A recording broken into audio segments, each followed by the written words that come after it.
I'm Jeff Smith. I have an office here in town. I've been doing financial planning for about 7 years. And today we're going to spend time talking about what banks do, why they're important, and how we use them in our daily life. All right. So there's a ton of slides there, and we're going to work our way through them, but we may skip some here and there. But just in general, have you guys been to a bank? You know what a bank does? What's a bank do? Takes deposits, absolutely. What else? Yeah, money management. So, the biggest thing that most people use banks for, right, is depositing dollars. It's being able to use those dollars that we've put into the bank to buy things, right? So, many times it just is a safe place for us to store money, right? A little bit safer than maybe keeping it in our house or always with us, those sorts of things. Banks can be called a lot of different things, but generally it's a bank or a financial institution. And the things that we've talked about, checking and savings, are just kind of on the surface. Many times they offer a lot of other things as well, where they can offer loans if you needed money for things, like you wanted to buy a car or buy a house. They can also help with investing, and when people get to the point where they're able to do some investing, they can offer those kinds of things as well. So we kind of talked a little bit about why we keep our money in there, but any other thoughts as to, why we might put our money in the bank? Keep it safe. Yeah, absolutely, right? Safe. It's also convenient, right? When we put our money in there, now we can sometimes use an ATM card or a banking card, right? That when we go to the store, we go anywhere, you can now use that, and they will then connect to your bank and pull the dollars from your account, right? So it's a little bit of a convenience there. And it... Online bill pay. Yeah, absolutely. Online bill pay is huge now. So as we become adults, right, we will have bills, whether it's rent or things that we have to pay on a regular basis. Online bill pay is amazing, right? So you can go in and actually set it up, whatever it is. It could be, your utility bills, those sorts of things. Set it up to be automatically paid on a certain date, and the bank makes sure that those things happen. So there's a few different, types of banks. So there's definitely what we would consider regular banks, but there's also things called credit unions. And credit unions there's a lot of them locally. They perform and act like a bank and do a lot of the same functions. They're just managed a little bit differently. And so, again, very safe and protected place to be able to put our dollars. When we want to create a checking account or a bank account in general, what do you think we have to do? Any ideas?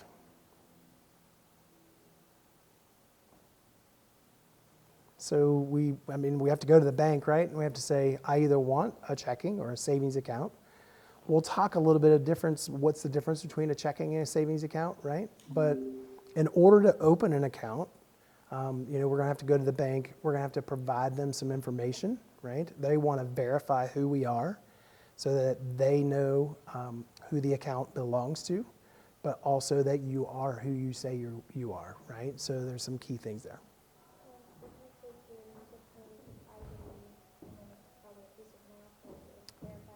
Yep, absolutely. So that's exactly right. So, zip code, they'd want to know your address. They're going to want to have some sort of piece of mail that verifies that you live at that address. Absolutely.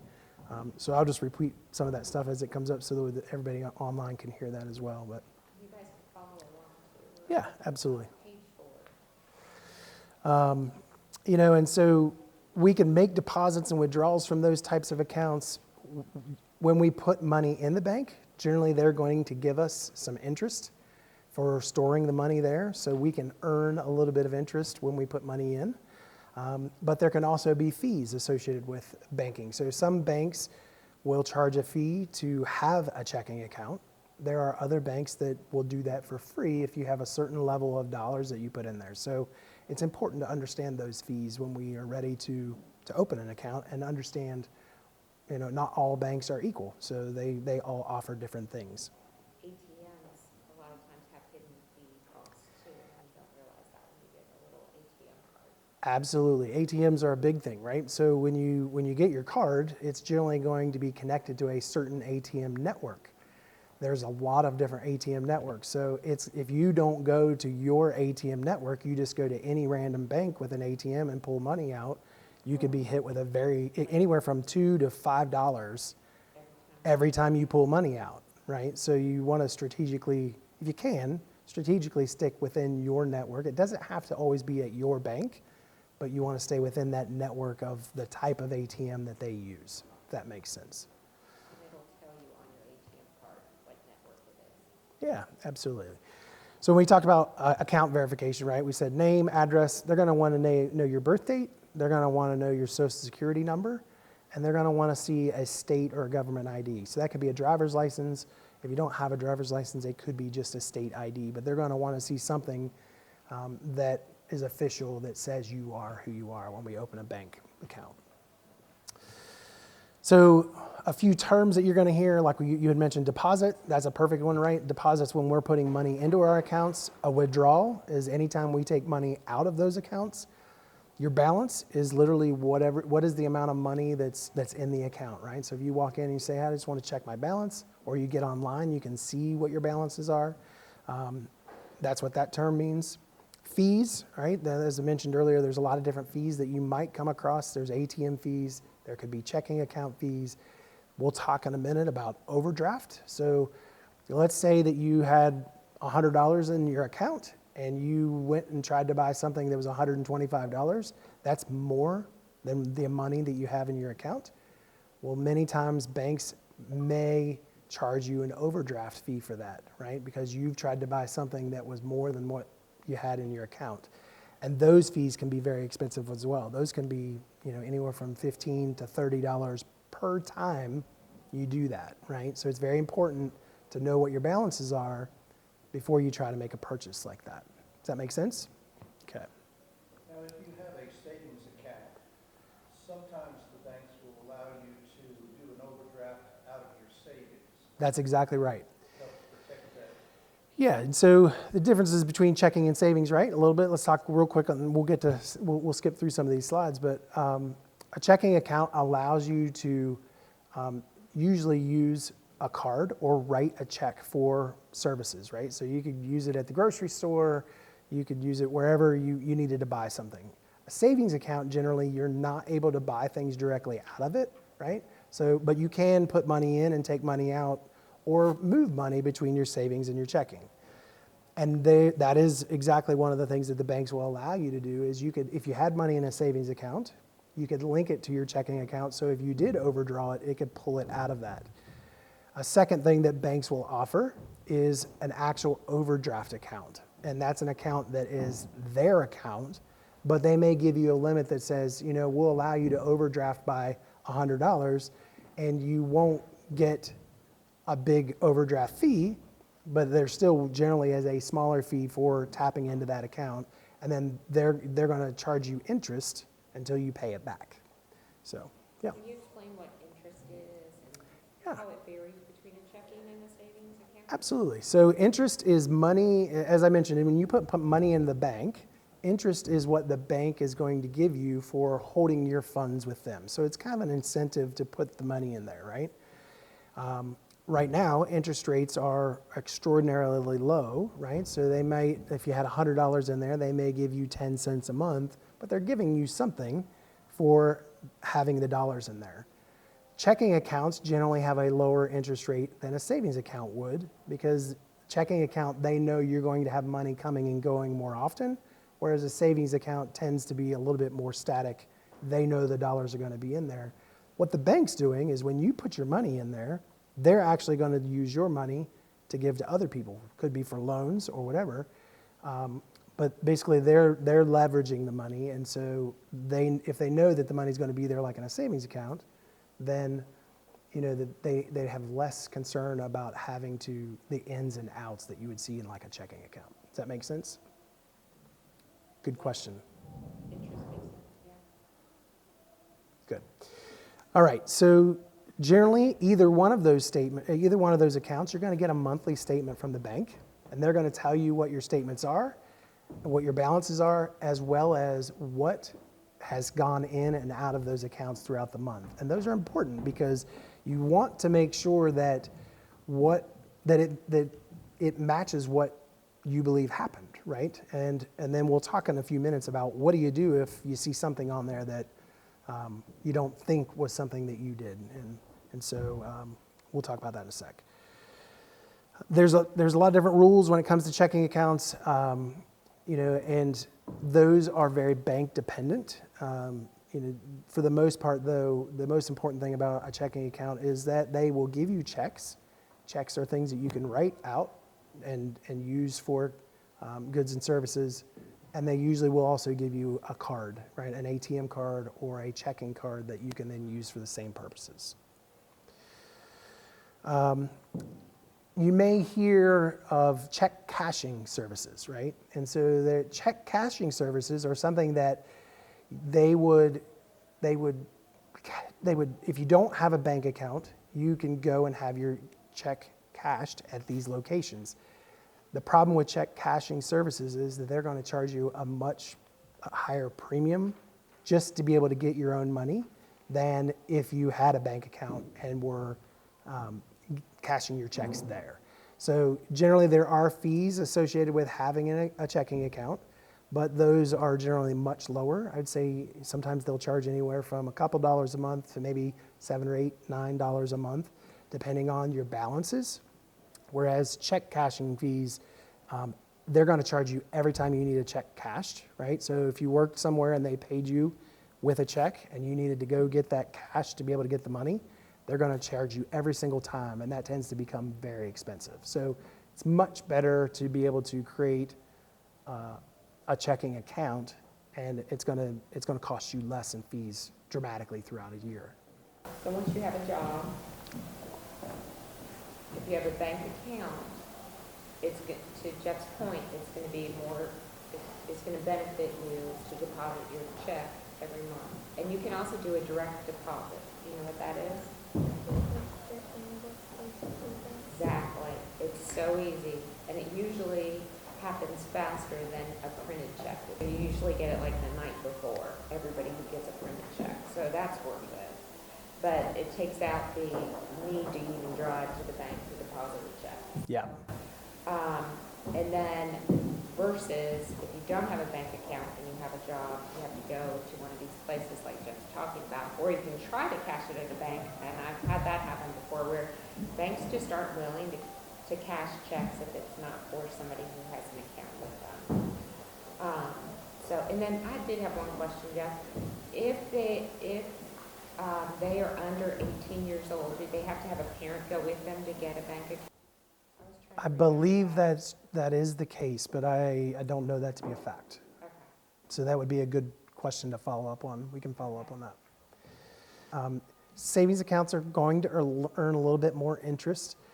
The challenge with them is that you can't write checks, or you can't necessarily use a bank card to pay directly out of that, right? So in order to do that, you'd have to transfer the dollars from the savings account to your checking account.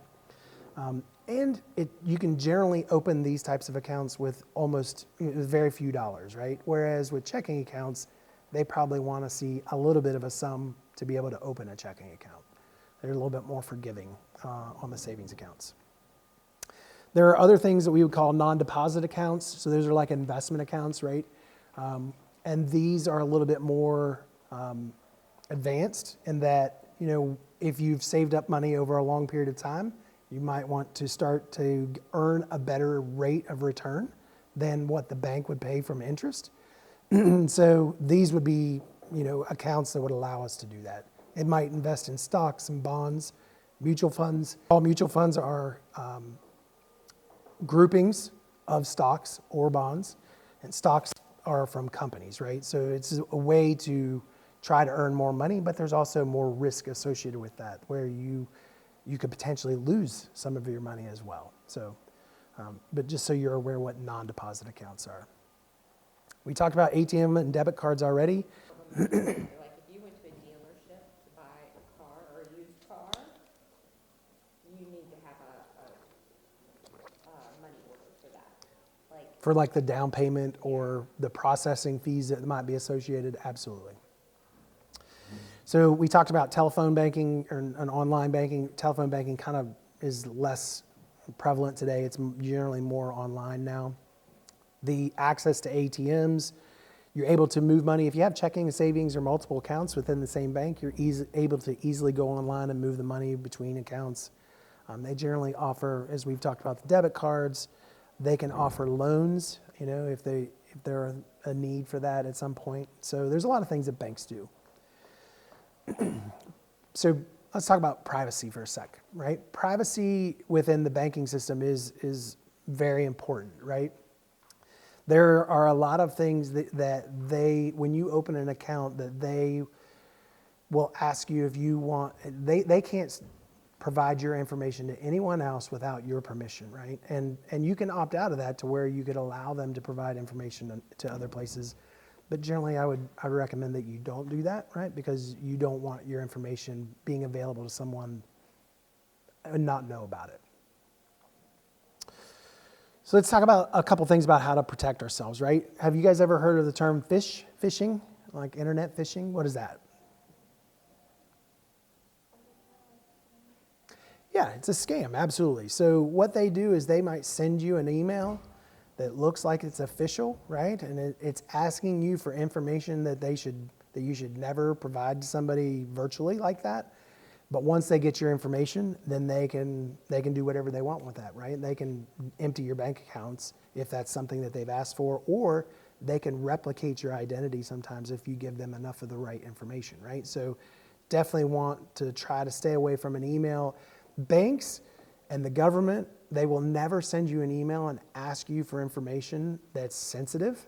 They may ask you to reach out to them and call them, but they're never going to ask for you to send that directly to them in that manner. So generally, if you see something come through your email like that, it's probably a wise idea just to ignore it or delete it.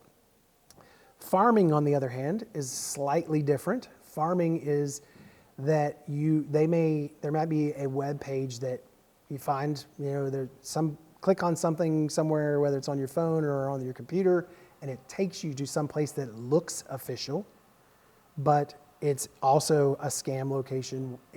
And they again would ask for information that's probably we shouldn't be giving out online. And again, they're going to do the same thing where they try to use that to either steal your identity or steal money.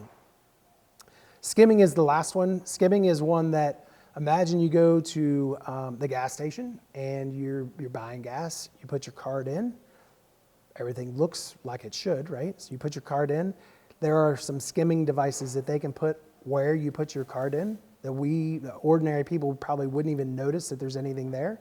But when we put our card in and pull it out, it skims all the information of your credit card or your bank card. And then when you put in your PIN, it traces that as well. So again, it's another way that something like that could happen where they could get your information and take the money from your accounts, right?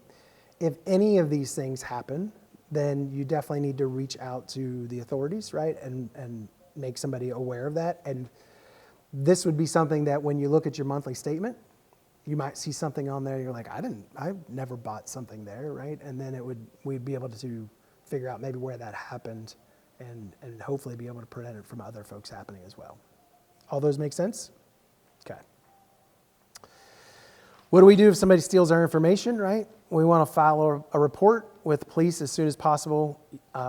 Absolutely, if you think somebody has your information either has been compromised or you know that money has been taken out of your account, you want to contact your bank as soon as possible, because what they can do is they can make sure that nothing else is taken out, and then they are going to start an investigation as well. And that investigation generally can protect you as a consumer. Most banks, depending on the amount that might have been taken away from your account, most banks, when they're doing their investigation, will put the dollars back in for you while they do their investigation and try and figure out what happened. You can also put a fraud alert on your credit report. Are you guys familiar with what credit reports are? Okay, so as you begin to use money in your adult life, right, you're going to start to create a credit report file. And so, especially when you go get a loan of any sort, or if you have a credit card of any sort, and those credit reports are basically a history of your financial life, right? And they are used for a lot of different purposes. But one thing is if you feel like somebody has stolen your information, you would want to reach out to these credit reporting agencies and let them know that you're having an issue so that they don't report that you're just not doing the things you're supposed to be doing, right? Does that make sense? We're going to talk about credit in Yeah. another session, but it's really important. And you want to build good credit in your life, and how you do that is by paying bills on time and, paying them as much as possible on time. But to Jeff's point, if somebody steals your identity and is spending money and they're not making payments on it, it's going to reflect badly on you. And then when you want to go borrow money to buy a house or a car or something, nobody will lend you money because Yes. your credit's going to look bad. Does that make sense? So that's why it's important. And one of the things I encourage everybody to do is go out and check the credit reporting agencies about once a year and just verify that like right now, you guys might not have anything in your credit report, and that's great. But as you begin to use credit, or just a verification that there's nobody else out there using credit in your name, right? So it's important to check that.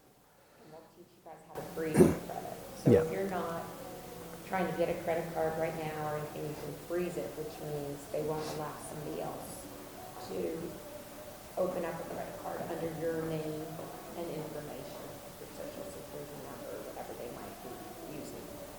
So, If you lose your credit card at any time, if you need to report it to the number that's on the back, you have to keep your paperwork, contact the bank as soon as possible, because a lot of places don't require your codes to put it in. Like they can take it to the gas station and fill up their car and all their friends' cars.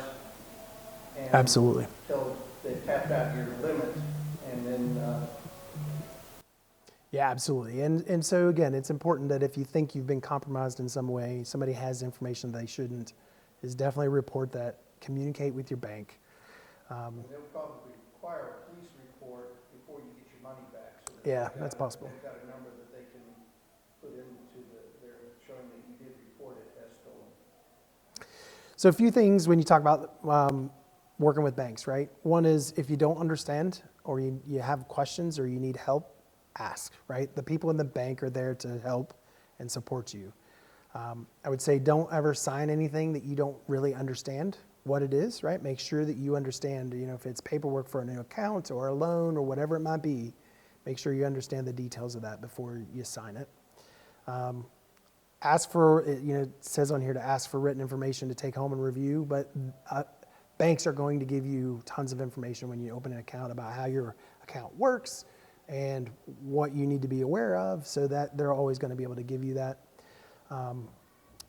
And then in my mind, I would say, make sure that in today's world, I would say get online and connect with your bank virtually so you know how to do that, right? And that's going to be the easiest way for most people to keep up with their bank accounts and to kind of keep a tab on how things are working. Good. So we're going to transition a little bit, and we'll dig a little bit more into checking accounts, right? So we talked about the benefits and what they do, and why we like to have them, right? So there's a lot of different types of checking accounts. So this is going to skip probably about 7, 8, 10 pages ahead.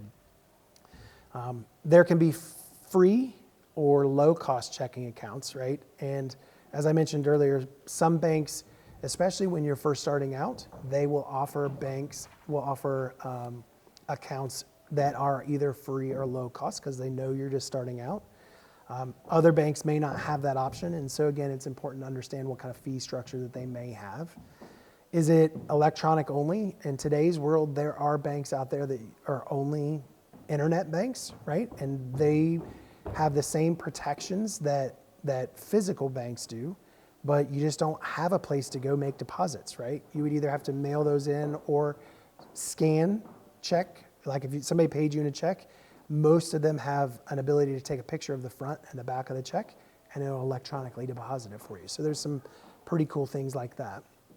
And then obviously there's a regular checking account, and those generally come with some fees. And then there's an interest-bearing checking account where they probably pay a little bit higher interest, but they usually come with a higher minimum balance requirement as well. So to be able to get into those higher interest paying elements, you've got to maintain a certain level of a balance. Questions, thoughts on those things? Okay. Fees. There's a lot of different fees that can pop up, right? So usually there's a monthly service fee. You might get charged a few dollars every month just for having the account and for them being able to process everything for you. Sometimes there's a minimum balance fee, as we just talked about with interest-bearing accounts, but some banks have that for all their accounts, that if you don't keep a certain threshold of dollars in there, they're going to charge you a fee for that. We talked about ATM fees earlier, right? Those are definitely prevalent. And we talked about overdraft fees and why those are important and what causes those. And then there's what we call a stop payment fee. So let's imagine that you've written a check and you mailed it to someone, but they never received it. And it's been way longer than it should have been. They should have gotten it by now. You can actually stop payment on that check so that someone else can't take it and deposit it or and not the person that you sent it to. And generally they charge a fee to stop payment on a check like that as well. So it's a nominal fee, but something that that they would charge for. When we open a checking account, we talked about this earlier, right? The things that they're going to need, photo ID, social security number, that sort of stuff, address. And I'm just skipping through some of these slides here. So in the slide deck, you're going to see some ledgers, right? When you open a checking account, they're going to give you a checkbook, right? And generally, there's a register that comes with it. And I encourage folks that anytime you write a check or anytime you spend anything, it's going to show you in the slides how to record that in there, right? Whether it's a deposit or a withdrawal. And in today's world, it's very easy to just rely on the electronic reporting, right? And just go online and see what our balances are and what has come in and out. But I think understanding how to keep up with a ledger is important, at least understand how that process works, right? And many times it can keep us from overdrafting, writing a check that we shouldn't, that maybe we don't have the funds to cover. So some different ways that you can add money, right? We talked about we could go to the bank, we could give them cash or checks, they can deposit that for us. We could deposit by mail a lot of times, so you can do a deposit slip and mail it to the bank. Direct deposit obviously is the easiest and most efficient. You can also deposit at your bank's ATM. So generally they have envelopes that are outside. You can then fill out the deposit, put the money in, and then the ATM will take it. They will then process that either that day or the next day and be able to put those in your account. Went to a dealership to buy a car or a used car, you need to have a money order for that. What do we do if somebody steals our information, right? We want to file a report with the police as soon as possible. Absolutely, if you think somebody has your information either has been compromised or you know that money has been taken out of your account, you want to contact your bank as soon as possible, because what they can do is they can make sure that nothing else is taken out, and then they are going to start an investigation as well. And that investigation generally can protect you as a consumer. Most banks, depending on the amount that might have been taken away from your account, most banks, when they're doing their investigation, will put the dollars back in for you while they do their investigation and try and figure out what happened. You can also put a fraud alert on your credit report. Are you guys familiar with what credit reports are? Okay, so as you begin to use money in your adult life, right, you're going to start to create a credit report file. And so especially when you go get a loan of any sort, or if you have a credit card of any sort, And those credit reports are basically a history of your financial life, right? And they are used for a lot of different purposes. But one thing is if you feel like somebody has stolen your information, you would want to reach out to these credit reporting agencies and let them know that you're having an issue so that they don't report that you're just not doing the things you're supposed to be doing, right? Have you guys ever written a check? Okay. So probably about, if you flip to like page 20 or so, yeah. Do checks have like time limits on them? So not really, right? So if you don't stop payment on it and it sits out there for a long period of time, people can take that and still get it cashed. Sometimes if you're paid by a check by an employer, generally they do put a time limit on it because they don't want checks just hanging out there like that. So if an employer pays you, I would say it's generally about 120 days. If you don't cash that in 120 days or so, then it's not going to be valid. And they would either have to write you another check or they would probably be asking, why didn't you deposit it, right? But personal checks generally don't have an expiration date. Good question. So on this, it's slide 40 for me. I'm not sure what it would be for you guys, but or what page that's on. But it shows a deposit slip, right? And how to complete a deposit slip if you go to the bank. And so you're going to fill out the date. You're going to put, let's say you walked into the bank and you had 5 checks. You're going to have to list each check out individually. And generally sometimes they'll ask you for the check number, but most of the time not. They just want to know the value of each check. And then if you flip the deposit slip over, there's another list. So let's say you had 20 checks that you needed to deposit. Only 2 or 3 might fit on the front. You can flip it over and add those onto the back, right? So then, and that becomes a running total of everything you're depositing for that day. If you are going to take some of the cash from those checks with you that day, they're going to ask you to sign the deposit slip so that it's a verification that you're taking your money with you. Does that make sense? So that's the next couple of slides there. All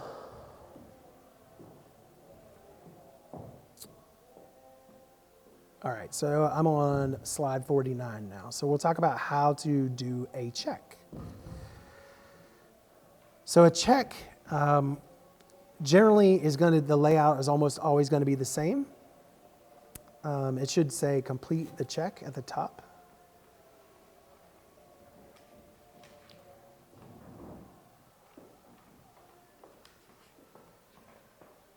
Got it? All right, so in the top right, we're always going to put the date. That's where that goes. And the line there in the middle where it says pay to the order of, that's who we're going to write out who the check goes to, right? So if I'm writing a check to Paula, I'm going to put her name there. And then obviously I'm going to put the dollar amount in numerical values in that next section. And then below that, you'll see that there's a line, and at the very end of that line, it says dollars. In that section, we're actually going to hand write out, let's say it was $110. I'm going to write out the words $110.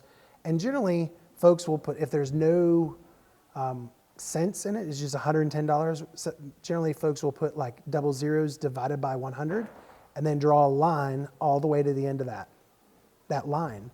And what that does is it prevents somebody maybe from writing extra values in there. And it just protects you that what you want to be paid is what will actually be paid. Down on the bottom left-hand corner, then generally you put in there what was it we're paying for, right? I was paying for coffee, and you could just put coffee or bill of whatever it is. And then on the lower right-hand side, they're going to require your signature. If all of those things aren't done properly, then the check could be rejected and you'd have to do another one, right? So you just want to make sure that you understand how to write a check. What if there's no specific thing that's for? Yeah, the 4 is probably the one that is least important. So if you don't put anything in there, you're okay. But all the other ones, if we don't have those filled out correctly, then generally they'll get rejected. Yeah, the 4 is definitely the most flexible. So if you flip to the next slide there, you can see one that's filled out exactly like what we were talking about. And just shows how each of those fields are filled in. We talked about overdrafts, right? And how we would be charged if we don't have enough funds. So the next slide kind of talks about that. And the piece that I didn't talk about was that if you knowingly write checks and know that you don't have the dollars in there and you do that on some frequency, that's actually a crime, right? So you can actually be charged for financial crime for that. And you'd be surprised at how often that happens, that people, because the way the banking system works, right? You can write a check and it might take a day or two for that person to realize that there was no funds. And so then they would come back and could potentially charge you with a crime for doing that. So it's just to be aware. Don't write checks that you can't cover.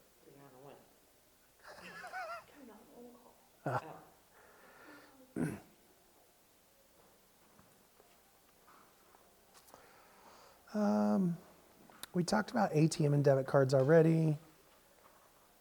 Electronic bill pay. So in my mind, electronic bill pay is the most efficient way to pay bills. Imagine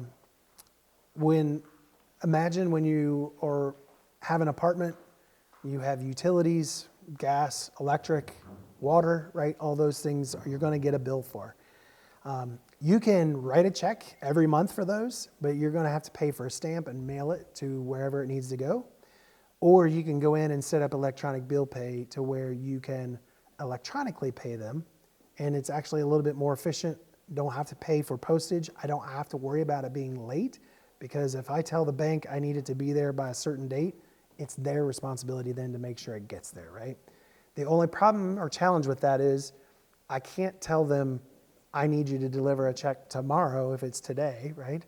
They generally need a couple of days of lead time to make sure that it will get where it needs to be, because essentially they may be transferring electronically if they have an existing relationship with that company. If they don't, they may have to physically send a check as well. The good news is you don't have to pay for the postage of that. They do. So it's just kind of it's more efficient way of being able to do it. In today's world, most folks have a smartphone, right? So because when you have a smartphone, most banks have apps that you're able to pull your banking up right on your phone, and you could check balances, you could move money between accounts, and generally you can communicate directly with your bank through that app as well. So just know that that is a pretty simple way to keep track of everything that you have going on. Yes? So with my bank account, you have to have like a specific amount of money in the savings. What was that for again? Yeah, so they require a certain amount in the savings. I'm not sure so different banks have different rules, and I would say that just needs to be a rule for the bank that you're using, right? And that may be because they're paying a certain level of interest, and some banks just have minimum thresholds, right? Like you have to have a certain amount of dollars to be able to have that type of an account. So that would be what I would guess. Do you have an ATM with your account? I don't know. Okay. I don't quite know all the specifics. My mom's the one who opened it for me. Yeah. Is it tied to her account? Yeah. Okay, so I did that with my kids because I was trying to help them with their account. Do you have an account yet? When you set it up, it's helpful. Parents can see it sometimes because, like my kids, I can say, oh, guys, they might not be checking it every day or every week. And I'll say, oh, it's getting short in your checking account and your next paycheck's not for another week.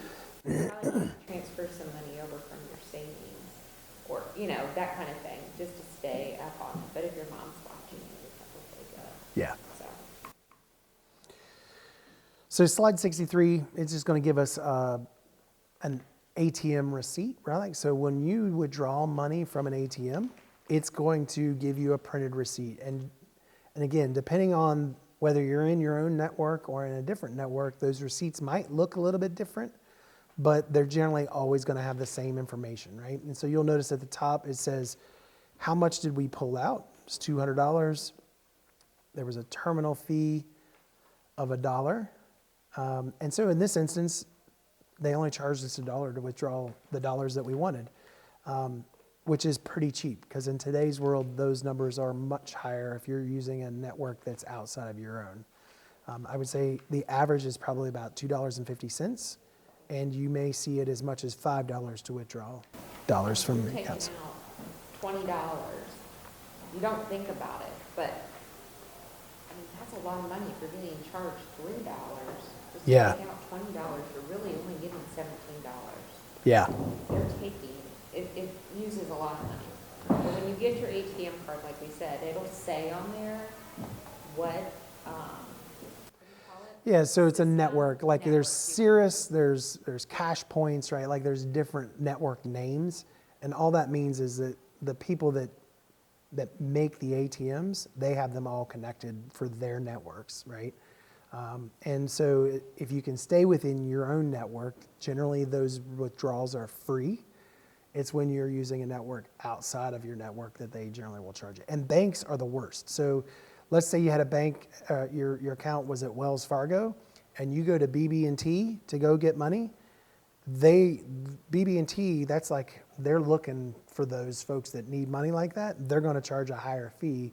So banks are kind of very competitive in that way. That if you're using, if you don't go to like Food Line has an ATM, right? Like that's probably a generic ATM. It's on a certain network, but if you go to a different bank, those banks tend to charge you more to be able to withdraw funds from a different bank. The next slide, 64, shows you an account, checking account statement, and generally these are all going to look and feel a little bit differently, but it's always going to say what bank is it. It's going to have all of your information. They have now moved to where most of the time the account number is only going to show like the last few digits of your account number, and again that's to protect you, right? So that if somebody were to swipe your mail, they don't get all that information from you. But that should show you, at the top it's going to show you the time periods of the month that the statement is covering. And so, generally, again, every bank does this a little bit differently, but let's imagine it was from the first of the month to the last day of the month.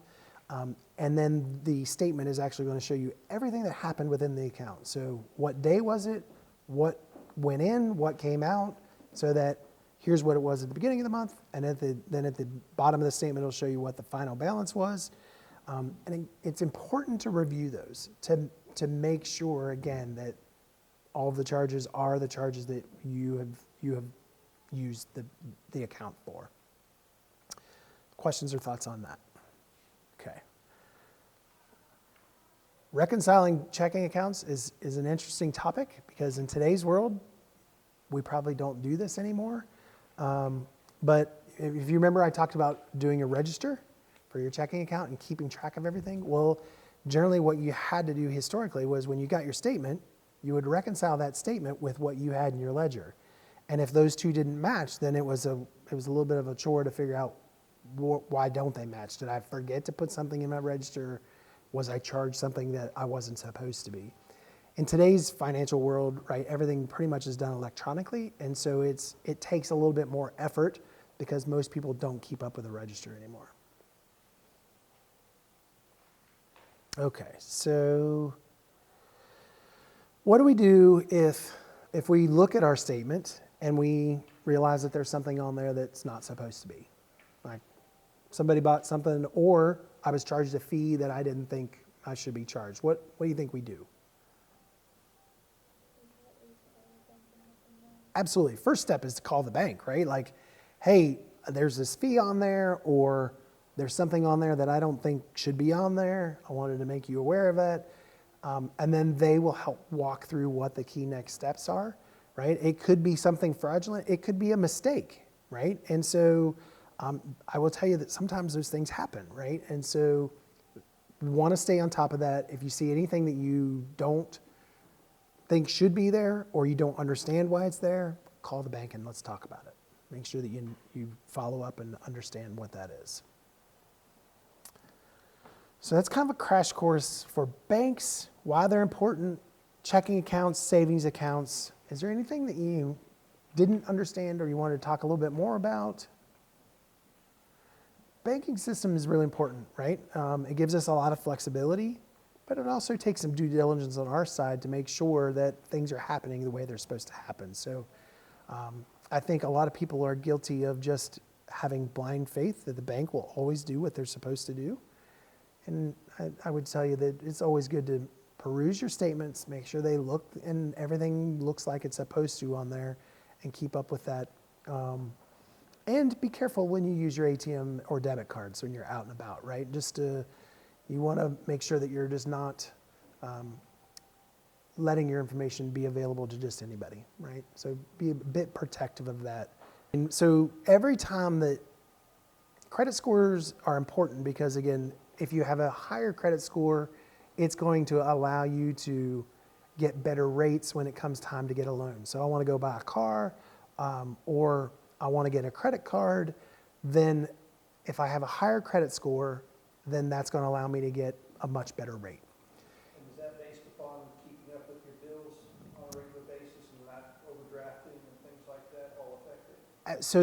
So actually, I wish that those things would affect it more, right? But the reality is the things that affect it is that if you are using credit, that's what's going to be reported on your credit report. So our checking and savings accounts, if we're great in those things, it doesn't generally help our credit reports, right? So it's, do I have loans? Do I have a credit card? If you get a credit card, my son's 19, right? So he just got a credit card. And what I've been teaching him is you want to use it regularly, but you want to, and then pay it off every month. And what that does is it begins to build good credit history. What a credit report does is it's going to look at a lot of different variables, like how often do you pay this on time? The more you pay it on time, the higher your credit score will be. How much of your credit is available and how much of it are you using? So if I had a $1,000 credit card and I'm using $990 of that already, then that's going to lower my credit score because I'm consuming a lot of the credit that's available to me. If I'm using $100 of the $1,000 and I pay that off every month, then I'm going to have a much higher credit score. And so how the percentage that you use in your credit is highly important, and how your on-time payment rate is heavily weighed in your credit score. Those are the two heaviest ones. But it's definitely important to make sure that you pay on time and that you try to manage your balances. My recommendation for folks is not to carry a credit card balance, but sometimes that's not always feasible. So you want to try to keep that on the lower end if possible, and that will help keep your credit scores up. And I would encourage folks, especially younger folks, when you get 19, 20, I would get a credit card that I could start to use and pay off regularly. I tell my son, go buy gas. Use the credit card to pay gas, and then when you come home, you can tell your automatic bill pay, I want to pay that off. And what that does is it shows that you know how to use credit, and it begins to build a credit history. There's nothing worse than not having any credit history, and then you realize, hey, I'd really like to go get a bank loan to buy a car, and if you don't have a credit history, it's going to be really hard to get that loan. So you want to start with baby steps and create good habits. And by doing that, you'll get a better credit score. And then when you go to the bank, you'll be able to leverage better. And Jeff's going to talk about credit in an upcoming session. We'll talk about some of the best credit cards for teens, first credit cards. Yeah. Like that. So I think a big question might be like, when do you get a bank account? When do you get a savings account? If you have money now that, let's say you have a couple $100 and you just don't think, you're just saving it. You can set up a savings account at any time. Yep. Jeff said, you're just tucking it away, it's safe in that bank, and they're actually going to pay you just a little bit each month to use your money, but it's safe, right? It's there. And then a checking account, really, when you get a job, absolutely. As Jeff said, you're going to want to deposit your checks. Yeah. You're going to want to potentially pay bills or anything like that. You're going to want an ATM card for gas if you're not using a credit card. And then, again, if you have any kind of steady income or you have enough money that you think you need a checking account, right? If you're getting a regular, I don't know, allowance of some kind or something like that. My kids opened it when they got jobs. That's the best time, because you want, to Jeff's point, you want to put money in there knowing that you may have a small fee, but you're gonna be constantly adding a check every so often from your paycheck, right? So you're gonna have money going in there. It's very painful to have, in today's world, Yeah. very painful to have to go to the bank to make a deposit, right? And then if you don't have an account and you just go get the check cashed, depending on how big your check is, I don't know, I don't like to walk around with a lot of cash in today's world. Yeah. And so it can be uncomfortable to carry cash around of a certain value. So it's just nice to have the account to be able to put it in there and use it as you see fit. And even if you use Venmo or something, and you might want to talk about that, you still need a bank account. You're always going to need that. And then a word of advice is everybody has what's called a social security number. Do you guys know your social security number? You're going to need to memorize that. It's like a top secret number. And as Jeff put it, it's like personal information you don't want anybody to know. Your social security number is one of them. And everybody's number is unique, and it's 8 digits, and you'll need it when you open your bank account, Yep.